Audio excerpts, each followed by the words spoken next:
Señor mi Dios, al contemplar los cielos, el firmamento y las estrellas,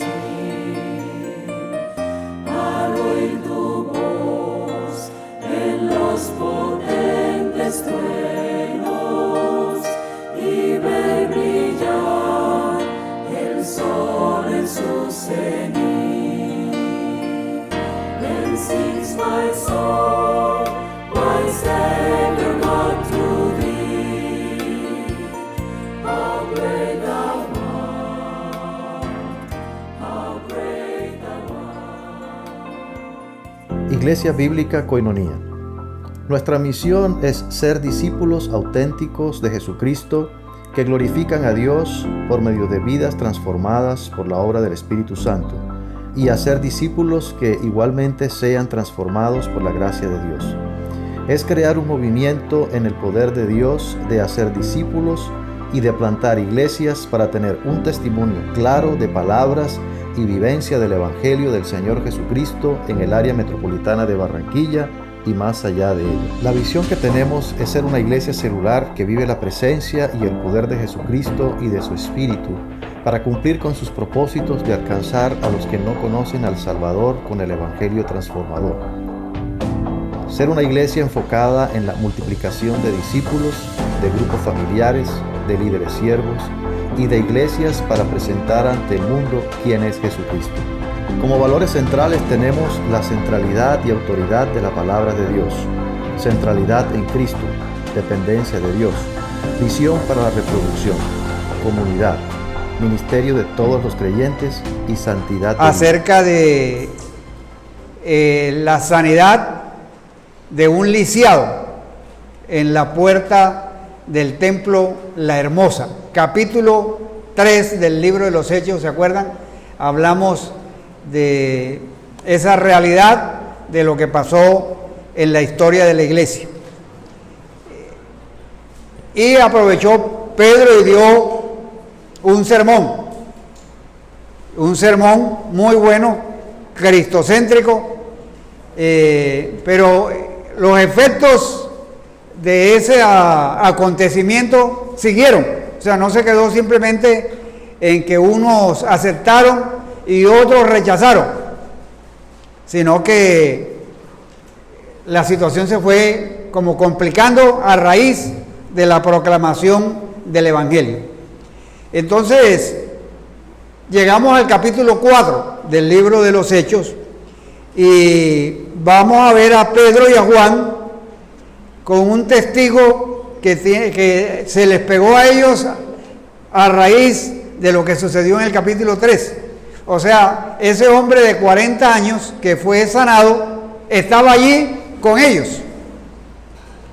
Entonces, a raíz de que tenían a este hombre allí, las autoridades también estaban preocupados por lo que había pasado. Eso era evidente que ese hombre había sido sanado.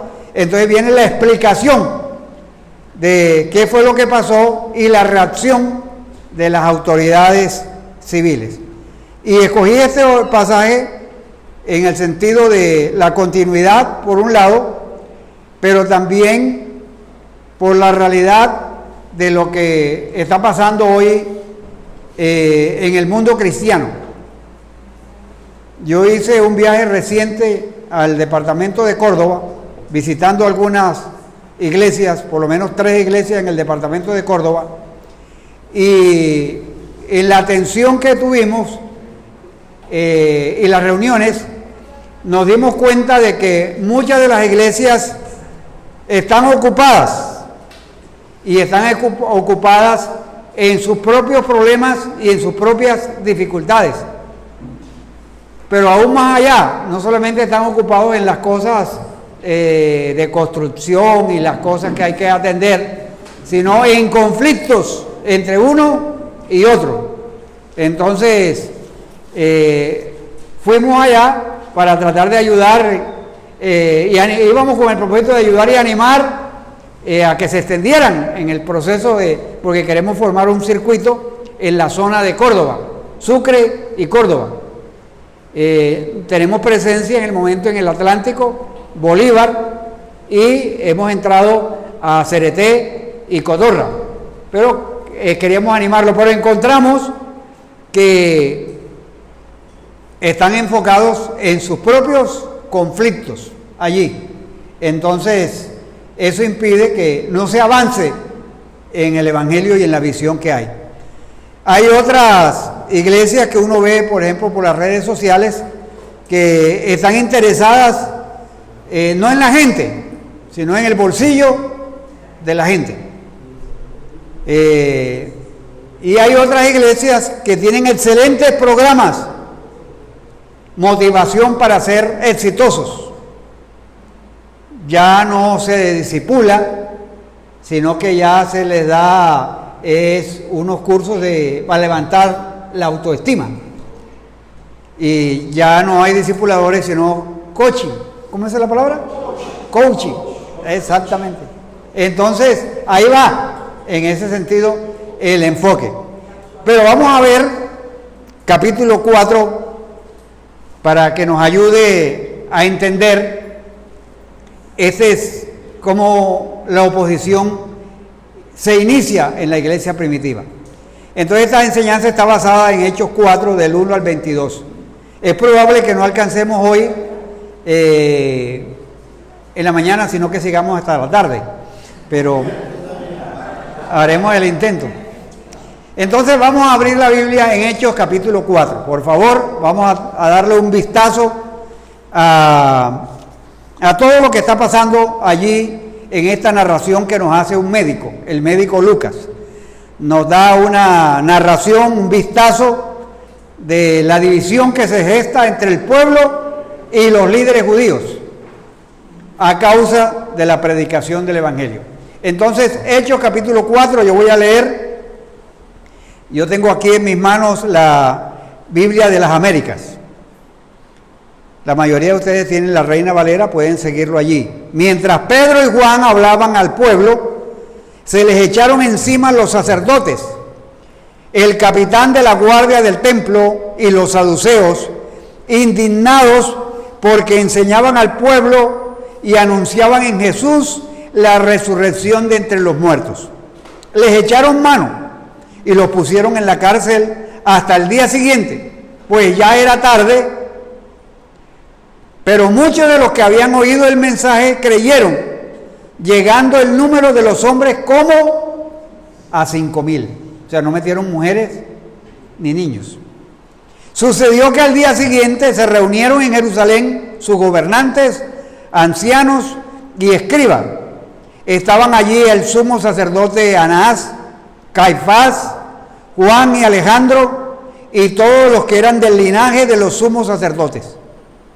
Poniendo a Pedro y a Juan en medio de ellos, les interrogaban y les preguntaban, ¿con qué poder o en qué nombre han hecho esto?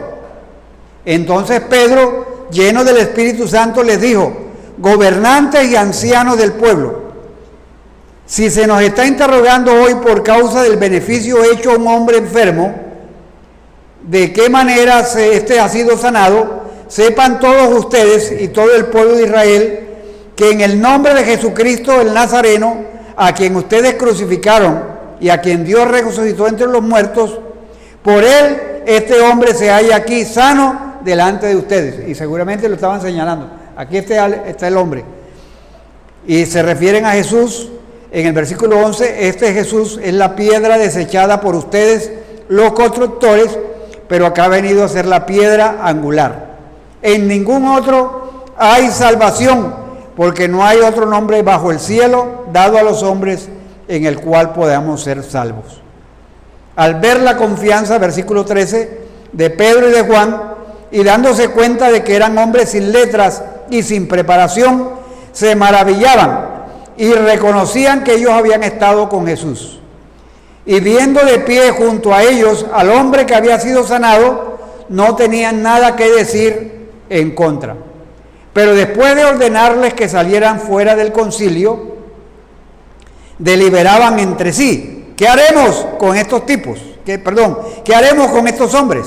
Decían, porque el hecho de que un milagro notable ha sido realizado por medio de ellos es evidente a todos los que viven en Jerusalén y no podemos negarlo.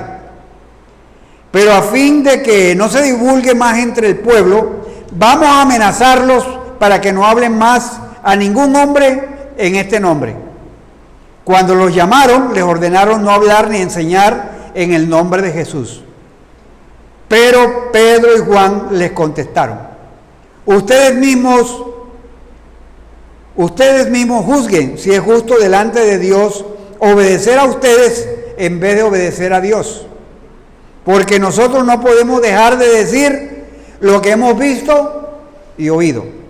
Y después de amenazarlos otra vez, los dejaron ir, no hallando la manera de castigarlos por causa del pueblo, porque todos glorificaban a Dios por lo que había acontecido. Porque el hombre en quien se había realizado este milagro de sanidad tenía más de 40 años. Señor, gracias por tu palabra. Gracias porque ella registra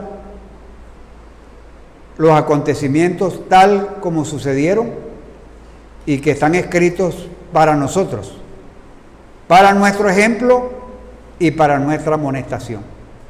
Muchas gracias por tu palabra. Háblanos a través de ella en el poder del Espíritu Santo. Amén. Entonces, yo no quisiera estar en los zapatos de los del Sanedrín.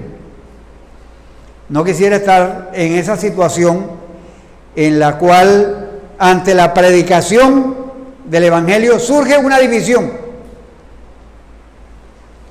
Y esa división surge entre la gente que ve lo que ha pasado, porque este hombre no solamente recibió sanidad, sino salvación, y lo que está la cúpula religiosa y política de los judíos.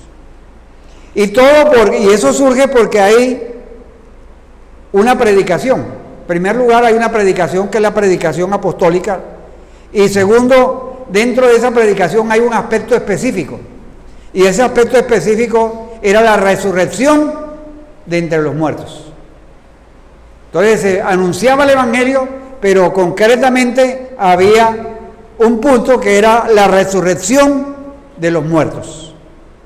Entonces el capítulo 4 nos registra que los sacerdotes, el capitán de la guardia del templo, los saduceos, pronto se unieron a la multitud que escuchaba a Pedro, según el versículo 1.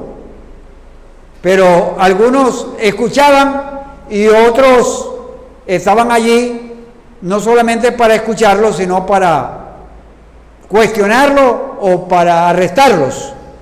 Y entre esos personajes que estaban allí encontramos al capitán de la guardia del templo, que era así como el auxiliar del sumo sacerdote, era la mano derecha del sumo sacerdote, y tenía algunas funciones, según algunos comentaristas, tenía algunas funciones sacerdotales,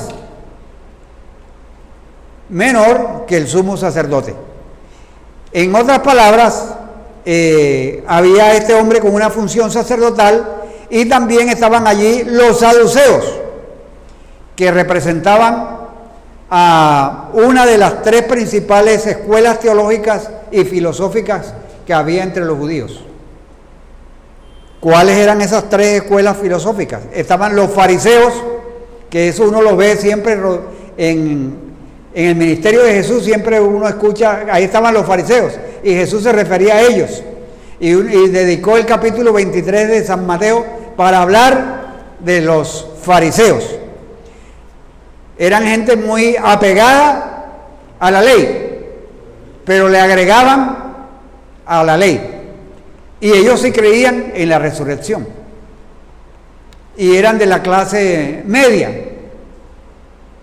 Y estaban los esenios, que era una secta elitista, perfeccionista,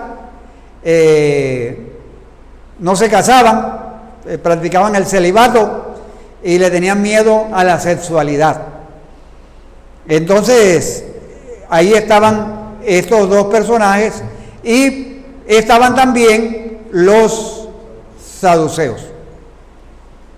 Los saduceos no creían en los ángeles, no creían en los demonios, no creían tampoco en una futura resurrección de entre los muertos. Y eran de la clase alta y tenían muchos vínculos políticos. Entonces, manejaban la religiosidad o la religión amarrada a la política y eran lo que hoy podríamos decir colaboracionistas del Imperio Romano. Para poder entender esto es el por qué esas autoridades judías, pero vale la pena hacer una aclaración. Había una autoridad máxima en los judíos religiosa que se llamaba el Sanedrín. Ese Sanedrín estaba compuesto por fariseos, saduceos, los esenios, epicúreos, varias personas allí, líderes religiosos, y eran 71. Y el líder de ese Sanedrín era el sumo sacerdote. Entonces, era como el Congreso de la República Religiosa Judía. Entonces, ellos estaban disgustados con lo que oyeron, porque Pedro estaba enseñando al pueblo y anunciaban que Jesús había resucitado, que Jesús no se había quedado en la tumba. Dice el versículo 2 que estaban indignados en esta versión, porque enseñaban al pueblo y anunciaban en Jesús la resurrección de entre los muertos. Entonces le echaron mano. O sea, había un rechazo a esa noción de que Jesús, ¿cómo es que Jesús, un criminal condenado, cómo es que él va a hacer el cumplimiento de la expectativa profética? Ellos pensaban que los macabeos eran el anhelo y el deseo del pueblo judío y que esa era la culminación de los tiempos, los macabeos, que fue que esa historia de los macabeos se encuentra entre ese periodo de silencio que hay entre Malaquías y el libro de Mateo. Los macabeos, esa historia ya de hombres que fueron muy valientes, pero que eran contrarios al pueblo romano, al imperio romano. Entonces, y recuerdan ustedes que a Jesús básicamente lo condenaron como si fuese un criminal, y que era imposible para muchos entender que él fuera el Mesías. Ahora, Lucas no solamente añade o señala que los líderes estaban particularmente molestos porque estaban predicando acerca de la resurrección de entre los muertos a través de Jesucristo, sino que ¿cómo es posible predicar que Jesús es el Mesías? Y si Jesús es el Mesías, entonces hay una expectativa de que hay alguien mayor que el César, hay alguien mayor que el Imperio Romano, que se va a establecer un reino, y la visión de algunos de ellos era un reino político. Entonces eso los amenazaba. ¿Cómo es posible que se va a levantar un Mesías aquí y va a enfrentar a los romanos? Eso nos va a poner en aprieto, nos va a poner en dificultades con el Imperio Romano. Es que a veces los temores de las personas expresan a veces medias verdades.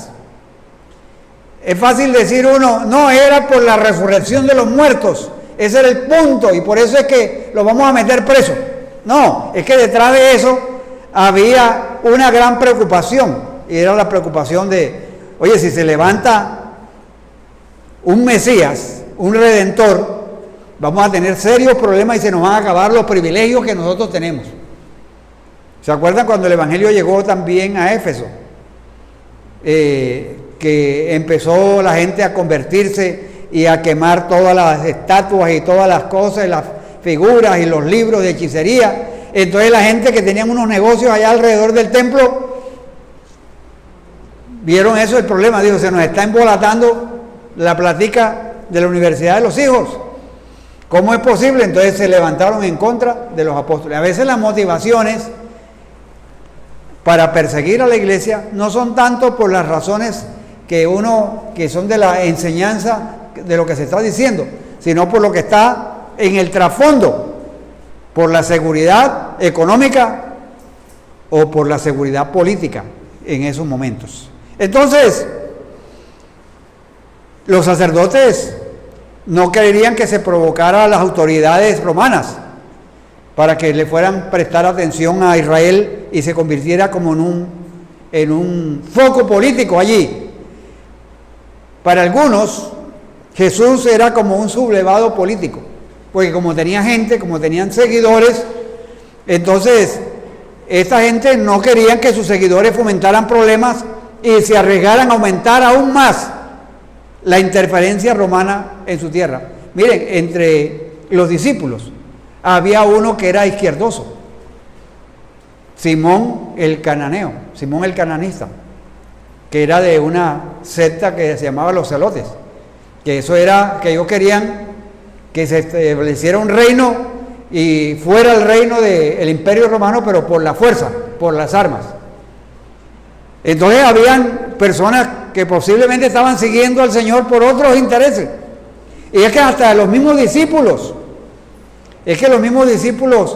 Señor, cuando estés en tu reino, yo quiero, y la mamá, mandaron a la mamá porque yo les dio como miedo ir allá, mandaron a la mamá, pregúntale a Jesús, es que yo quiero que mis hijos, Juancito y Jacobito, estén ahí, uno a la izquierda y otro a la derecha.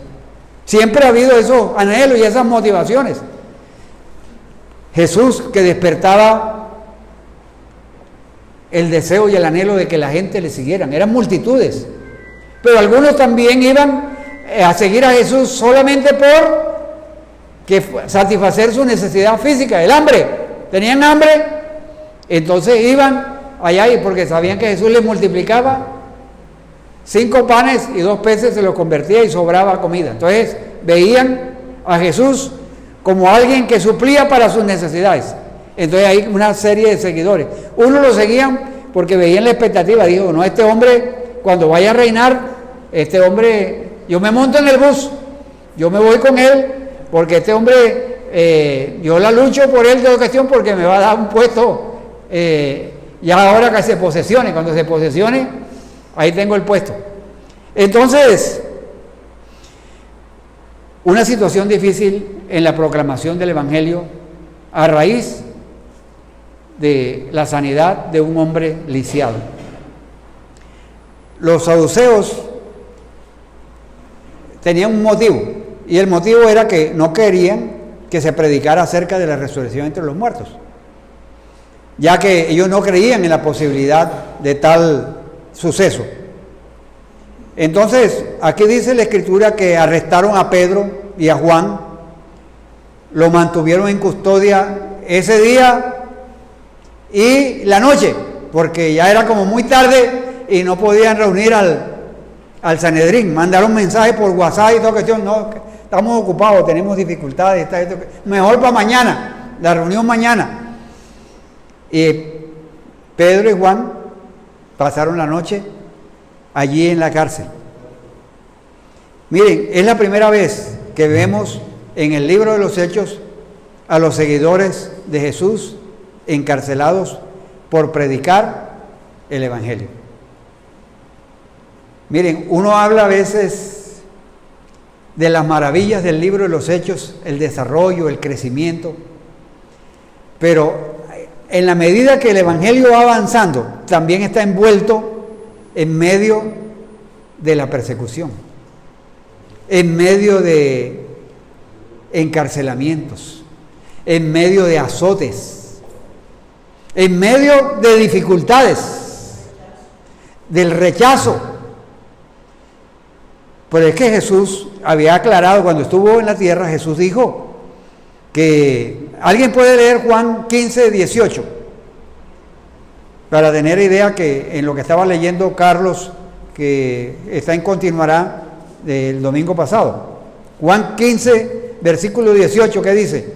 Si el mundo os aborrece, sabed que a mí me ha aborrecido antes que a vosotros. Exactamente. O sea, si el mundo os aborrece, tienen que tener presente de que a mí me aborrecen. O sea, y si eso hacen con el árbol, lo harán también con las ramas.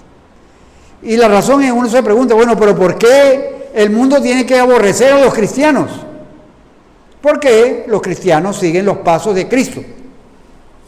Recuerdan que el nombre de cristianos en el libro de los Hechos no fue que ellos hicieron una votación en la iglesia, se reunieron y decidieron, el nombre que nos queda a nosotros exacto es cristianos. Ellos se conocían primero antes como los del camino, pero el nombre de cristianos se lo puso la gente en Antioquía, le pusieron el nombre de cristianos, porque seguían los pasos de Cristo. Entonces, ahora aquí, Pedro y Juan y los apóstoles encuentran esa misma hostilidad que Cristo encontró. El mundo odió a Jesús, lo crucificó. Y a mí me llama mucho la atención que Pedro, como en 3 oportunidades, les dijo, ustedes lo crucificaron, ustedes lo mataron, pero Dios lo resucitó. Por lo menos en el libro de los Hechos, en el capítulo 2, en el capítulo 3 y en el capítulo 4, hay esa expresión. Ustedes lo mataron, Dios lo resucitó. Entonces, no debe sorprendernos a nosotros los cristianos que al seguir a Cristo nos aguarde en mayor o menor grado una vida incómoda. Mire lo que dice Pablo en 2 de Timoteo capítulo 3, 12. Que aquellos que llevan una vida piadosa en Cristo Jesús serán perseguidos. Es necesario, también en el libro de los Hechos dice, en el capítulo 14, 22, es necesario pasar por muchas dificultades para entrar en el reino de Dios. Ese evangelio que predicaban Jesús y que predicaban los apóstoles es muy contrario al evangelio que uno escucha. Ese evangelio es que usted entra al evangelio y no va a tener dificultades. Todos los problemas se le acaban. Pare de sufrir.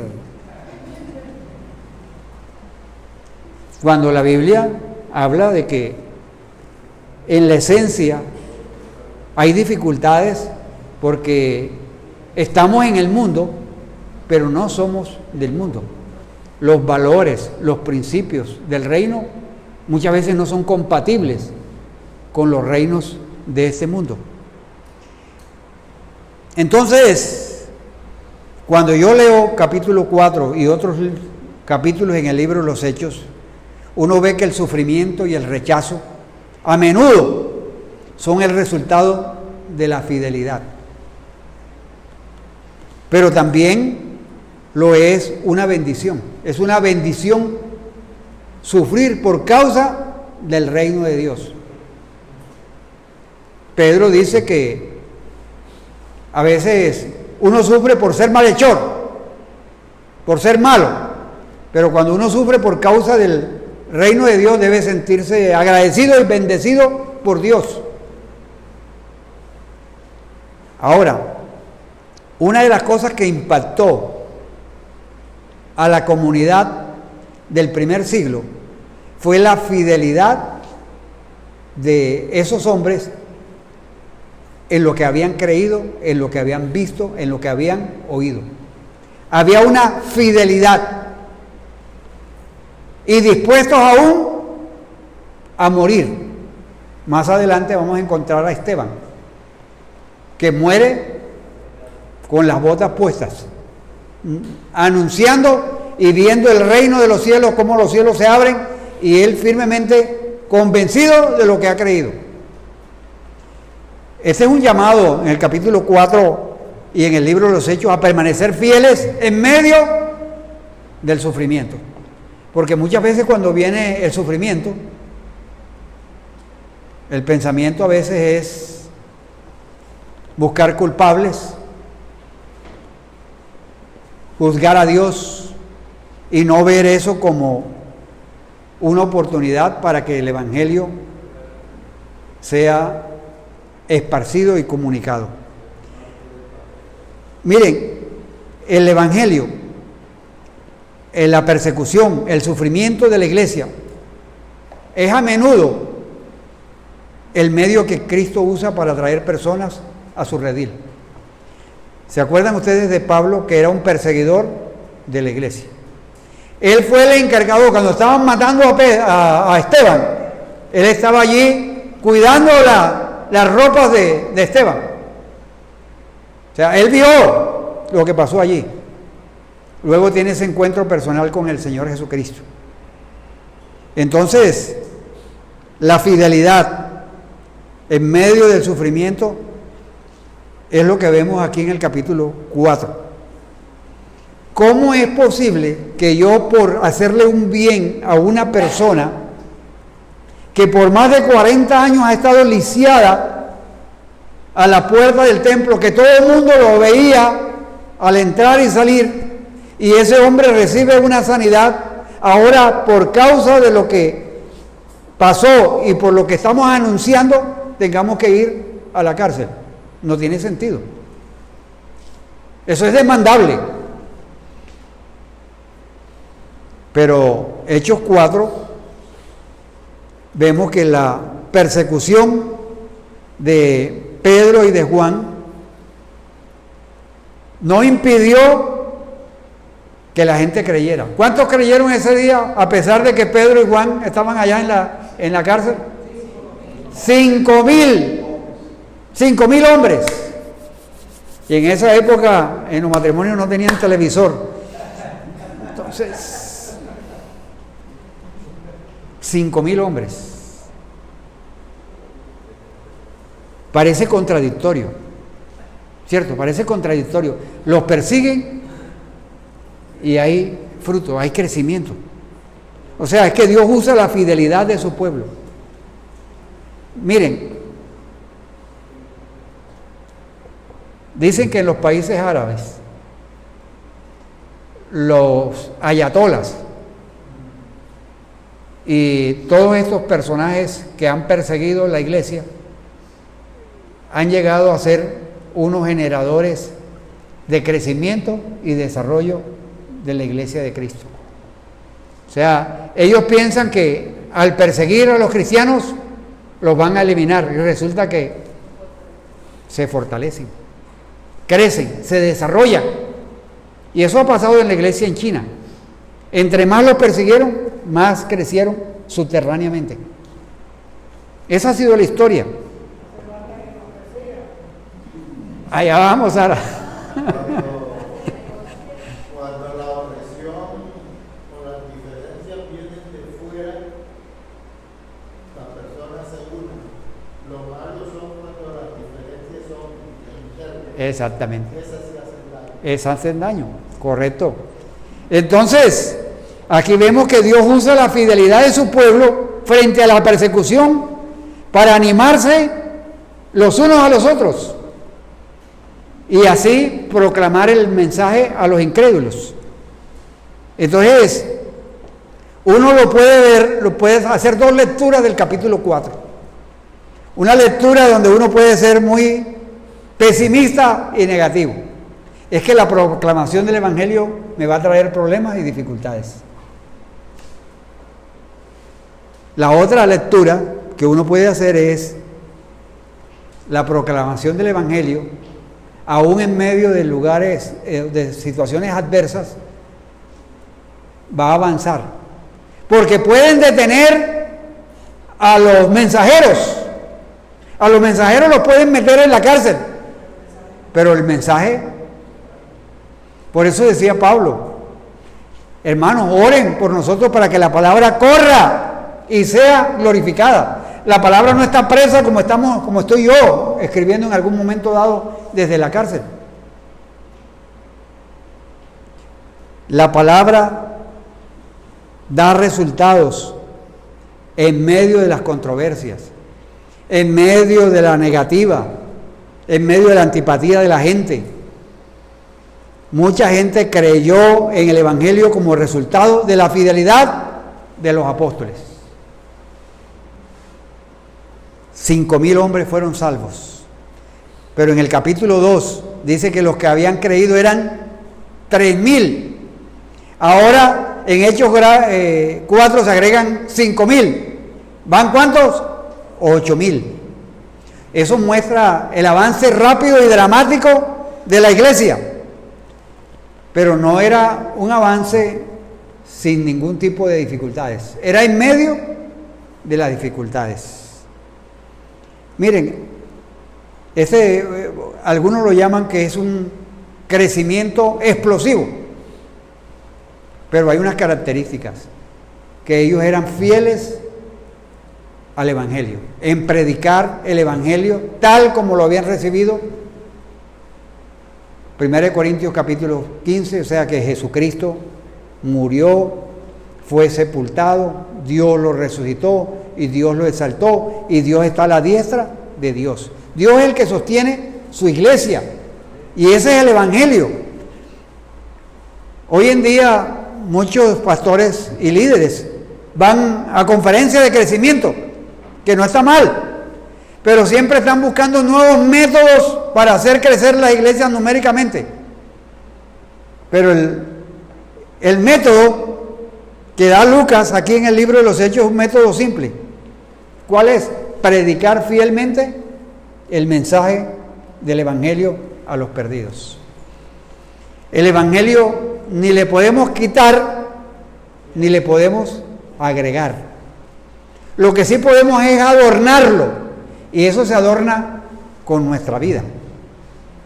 El adorno del Evangelio es nuestra vida, que modela, que da testimonio, que muestra a la gente que lo que estamos diciendo somos consecuentes con lo que estamos enseñando. Este método dado por Lucas, yo lo reitero, es predicar fielmente el Evangelio a los perdidos. Y este es un sermón en el cual dice la Biblia que son movidos por el Espíritu Santo. Por eso algunos han dicho que el libro de los Hechos no son los hechos de los apóstoles, sino los hechos del Espíritu Santo. Entonces, porque es que miren, Pedro, Juan, estando en la cárcel, tienen que enfrentar preguntas difíciles. Ahí están los gobernantes, ahí están los ancianos, ahí están los maestros de la ley, ahí está Anás, ahí está Caifás. Entonces los cuestionan sobre su autoridad y sobre su teología. Esos gobernantes que estaban allí presentes formaban la élite en cuanto a asuntos religiosos y políticos de la nación. Y la primera pregunta que le hacen es: ¿con qué poder o en nombre de quién ustedes hicieron eso? ¿Qué fue lo que hicieron? Sanar a ese hombre que tenía más de 40 años. ¿En qué nombre y con qué poder? Como de pronto en algún momento he dado pensando, es que nosotros el poder religioso lo tenemos, somos nosotros. O sea, ¿cuándo ustedes nos pidieron permiso para ir a hacer eso? Muéstrenos ahí la autorización que nosotros les dimos. ¿Con qué poder o en nombre de quién hicieron todo esto? Qué pregunta tan increíble. O sea, si los apóstoles hubieran escogido una pregunta para que le hicieran, esa era la pregunta clave. Esa sería la pregunta indicada. ¿Con qué poder o en nombre de quién hicieron ustedes esto? Y eso enseguida les dio la papayita. O sea, eso es lo que ustedes quieren oír. Bueno, esta es una puerta abierta para compartir aquí el Evangelio. Miren, por lo menos esa pregunta revela como 3 cosas. Revela la ignorancia de ese concilio. Ese concilio estaba compuesto de personas que supuestamente sabían todo sobre las Escrituras. Habían algunos allí, entre ellos los escribas, que copiaban todas las Escrituras y no se les pasaba ni una tilde ni una coma. No había la imprenta como la tenemos nosotros, sino todo era a mano. Copiaban. Estaban también los masoretas, o sea, que copiaban, eran copistas de las Escrituras. Entonces la conocían, sabían todo sobre las Escrituras, pero no podían reconocer a Jesús como el Mesías, porque tenían una venda. Estaban cegados. Yo cuando estaba estudiando bachillerato, yo leía la Biblia, un profesor que teníamos nos ponía a leer la Biblia y hacer exposiciones de lo que leíamos. Pero yo hacía explicaciones de la Biblia, pero como un libro cualquiera. O sea, mis ojos estaban cegados a la palabra de Dios. Pero no solamente hay ignorancia, sino también arrogancia. ¿Con qué poder están haciendo ustedes eso? Miren, la arrogancia es uno de los pecados más tremendos que la Biblia menciona. Porque la arrogancia está mostrando que yo soy suficiente, que yo soy capaz, que yo soy el único y los demás, que primero yo, segundo yo y encima de mí el sombrero. Arrogancia.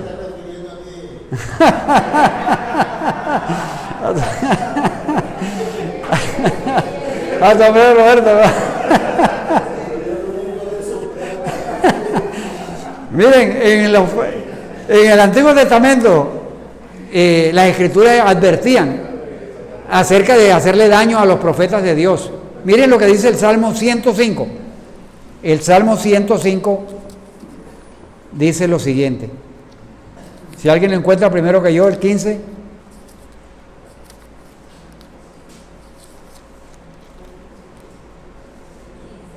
...115...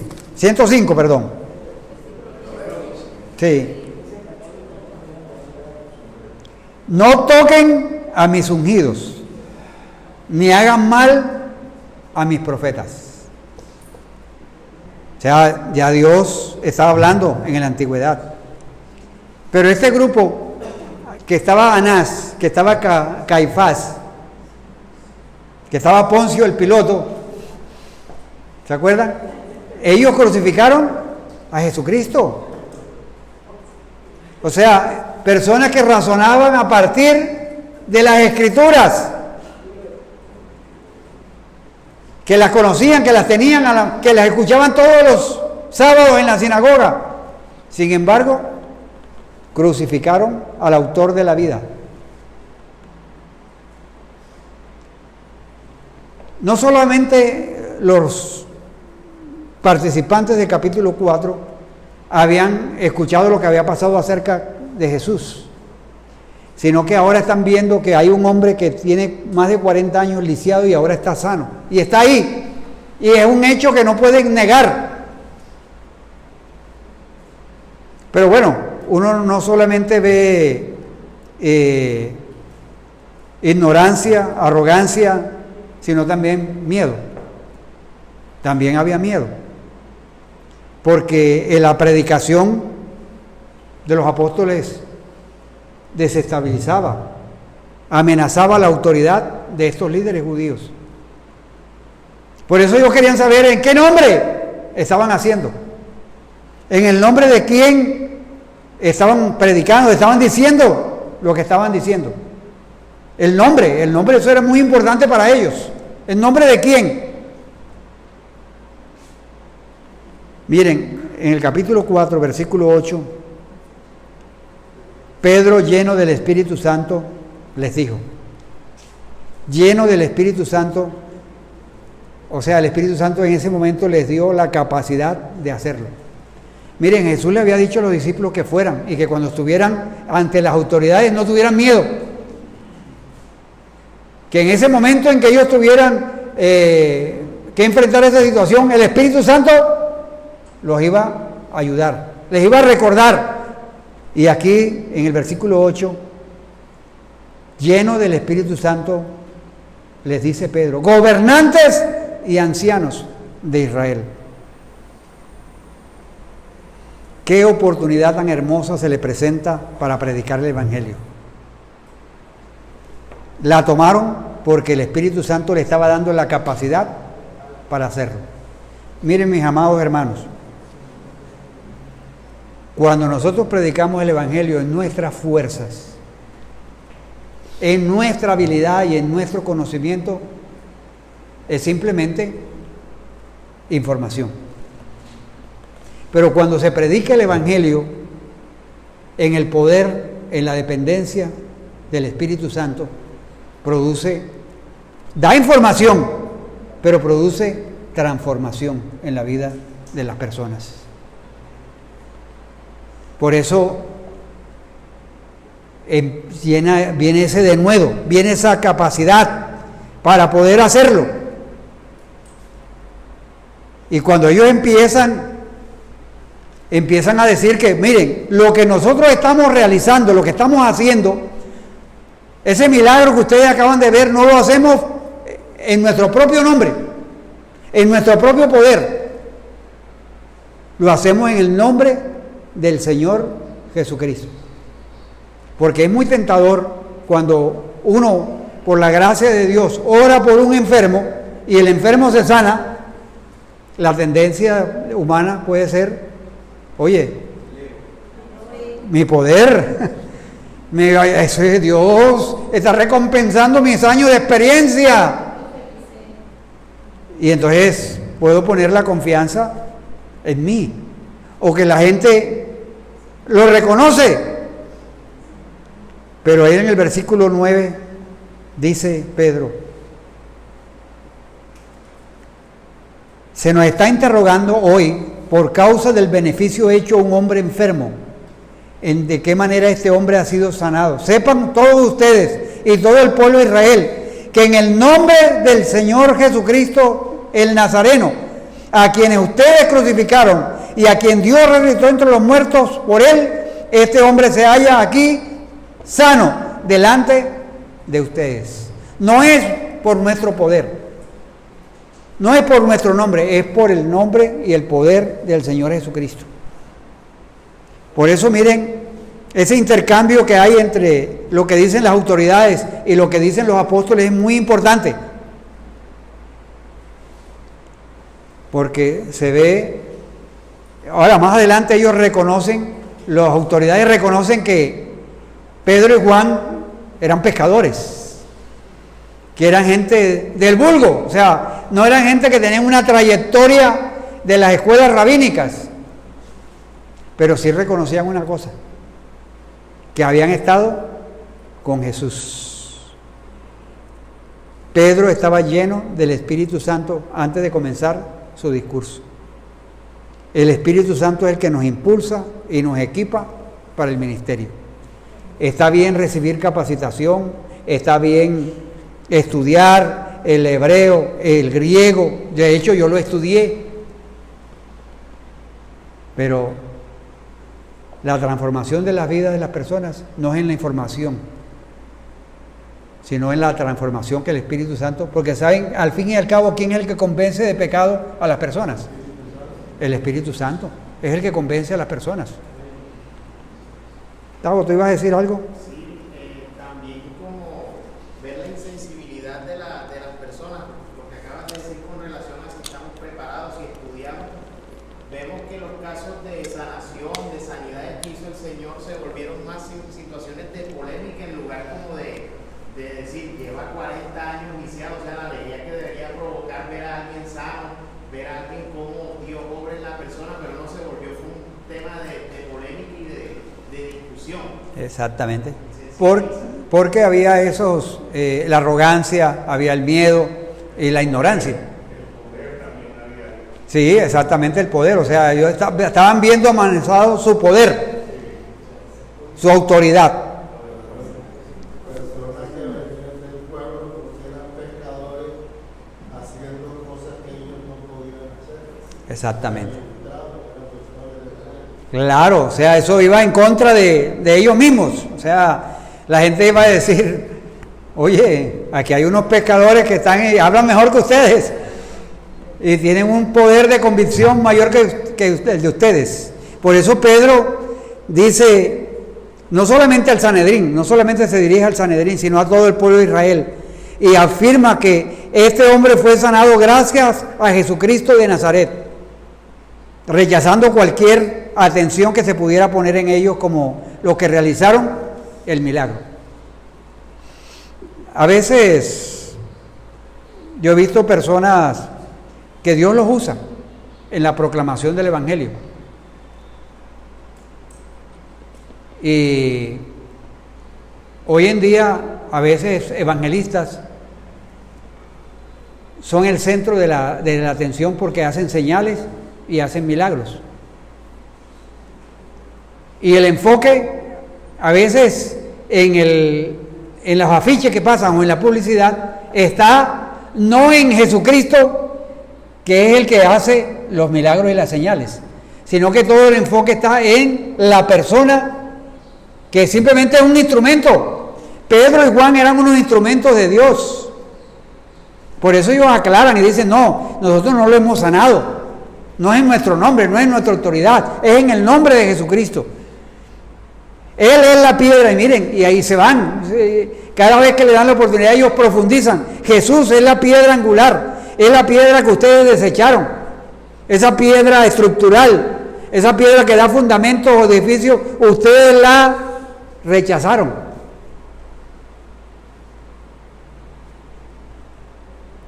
La piedra que desecharon los constructores, según el Salmo 118, versículo 22, ha sido la piedra angular. Para ir pensando, de pronto no alcanzamos a terminar todo. Cuando uno lee el Salmo 118, versículo 22, muestra cómo una profecía está hablando del rechazo de Jesucristo. Está el salmista escribiendo muchos años atrás, diciendo que va a haber en el futuro un rechazo del Mesías. Y eso se hizo evidente. El mismo Jesucristo fue rechazado. Sus seguidores, los apóstoles, son rechazados. La crucifixión, el rechazo, son anunciados en Isaías, en los Salmos. Ahora, uno diría, si ellos creyeran, los del Sanedrín, creyeran en las Escrituras, se convertirían en seguidores de Jesucristo. Pero eran religiosos y no creyentes en Dios. Miren, yo quiero terminar con el versículo 12, que el versículo 12 es un versículo contundente en ese sermón. En ningún otro hay salvación, porque no hay otro nombre bajo el cielo dado a los hombres en el cual podamos ser salvos. No es en el nombre de Pedro, no es en el nombre de Juan, no es en el nombre de Caifás, no es en el nombre de Anás, es en el nombre de Jesucristo. La exclusividad es en el nombre de Jesucristo. No hay otro nombre bajo el cielo dado a los hombres en que podamos ser salvos. No lo hay. Porque hay un solo mediador entre Dios y los hombres, Jesucristo hecho hombre. Yo soy el camino, la verdad y la vida. Nadie viene al Padre sino por mí. La gente decía, hay muchos caminos que llevan a Roma. Y es posible que haya muchos caminos que lleven a Roma. Pero para llegar a Dios es solamente a través de Jesucristo. Hermano, Hechos 4 debe darnos ánimo en la urgencia de predicar el Evangelio de Jesucristo a pesar de las circunstancias en que nos encontremos. Hay hermanos en la fe nuestra que están viviendo momentos difíciles por predicar el Evangelio de Jesucristo. Nosotros aquí nos permiten libertad de tener la Biblia. Esta Biblia que me regalaron a mí, que dicen que en el evento, una Biblia que vale más de 600,000 pesos. Hay hermanos que simplemente es que escriben lo que leyeron en un pedazo de hoja por allá que alguien le escribió y lo van pasando a otros. No tienen las escrituras, no tienen la posibilidad de obtenerlas. Y si las obtienen, tiene que ser de contrabando.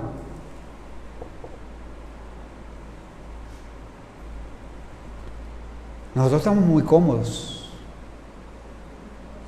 Usted se para, y yo admiro a esos hermanos en la fe, que se paran en el centro con un megáfono y toda cuestión allá, y se ponen a predicar y hasta piden ofrenda, pero predican allí en el mercado. O sea, cuestión, se ponen allí, se exponen, pero predican. O sea, son consecuentes en los buses. Al final hay un versículo que dice, es que nosotros no podemos dejar de decir lo que hemos visto y oído. Esa es la urgencia del Evangelio.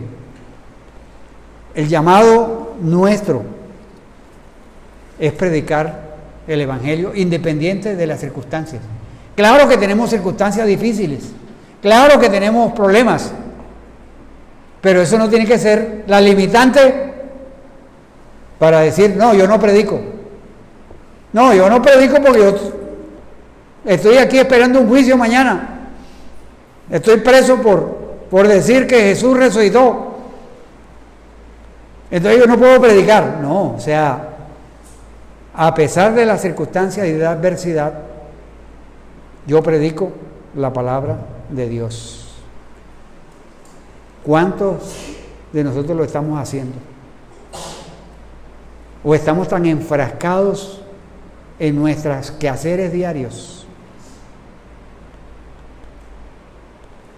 Estamos tan envueltos en la vida cotidiana, en todo lo que hay que hacer, y hay mucho que hacer, pero no tenemos oportunidades para... Tenemos las oportunidades, pero no tenemos la disposición para hablar del Evangelio. No esperemos una persecución.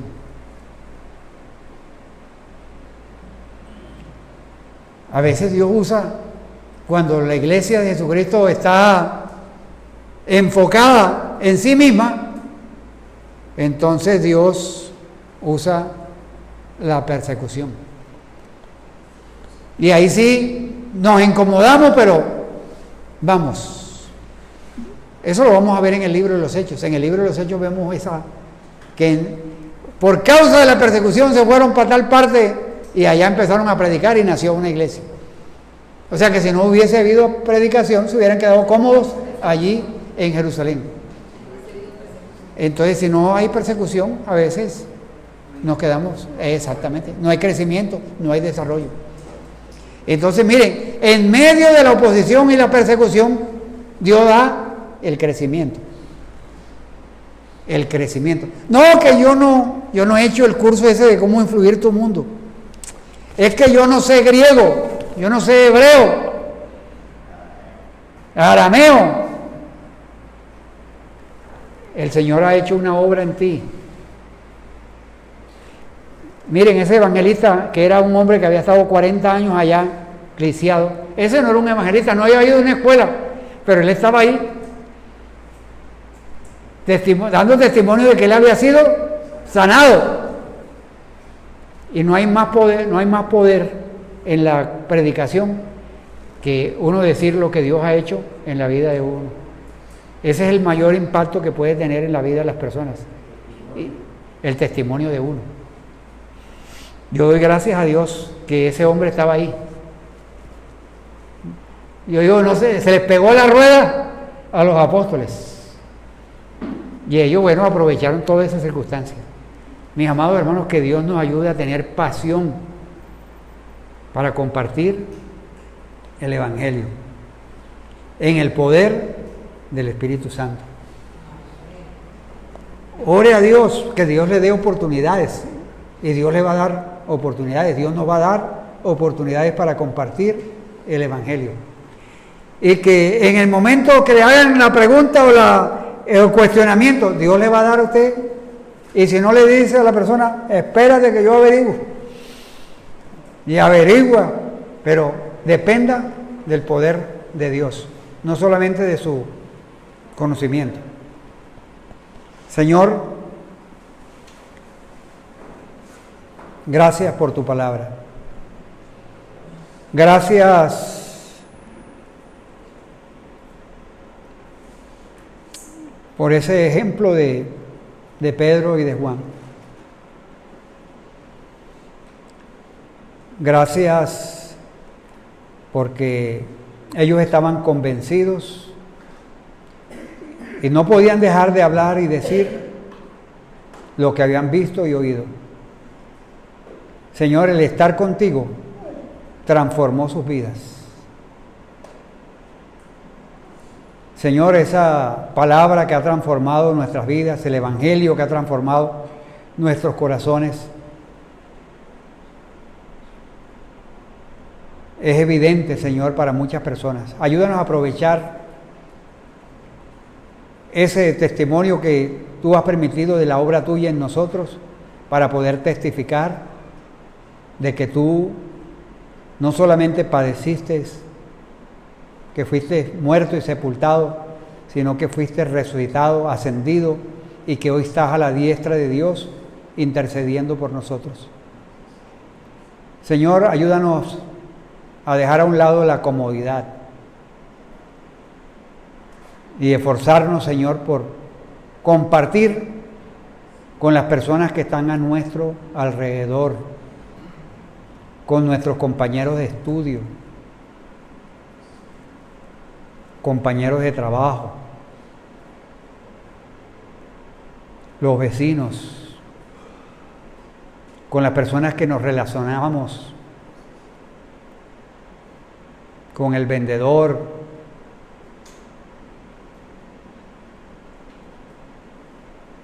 con el que nos hace las diligencias. Señor, ayúdanos a tener en mente el propósito por el cual estamos aquí. Anunciar que en ningún otro nombre hay salvación, que no hay un nombre dado a los hombres en la tierra y bajo el cielo en que podamos ser salvos, sino que solamente en el nombre de Jesucristo. Ayúdanos a proclamar eso y guíanos y dirígenos en esta semana para estar alertas, para que con urgencia hablemos del reino tuyo, Señor. Muchas gracias en el nombre de Jesús. Amén. Amén.